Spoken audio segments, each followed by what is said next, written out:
আরেকটা জিনিস হচ্ছে যে আপনারা ছাত্র উপদেষ্টা দুজন অর্থাৎ আসিফ মাহমুদ সজীব ভুঁইয়া এবং মাহফুজ সাহেবের পদত্যাগ চেয়েছিলেন, অন্যদিকে জনাব খলিলুর রহমান যিনি আরেকজন উপদেষ্টা তারও পদত্যাগ চেয়েছিলেন।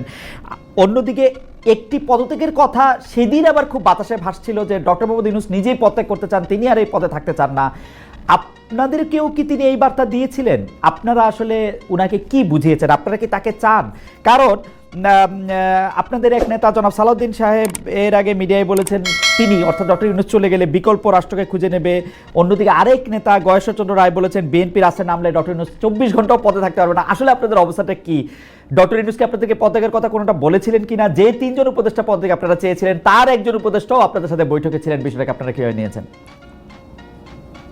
এক হচ্ছে প্রধান উপদেষ্টা প্রফেসর ডক্টর ইউনূস পদত্যাগ করবেন, এটা একটা গুঞ্জন।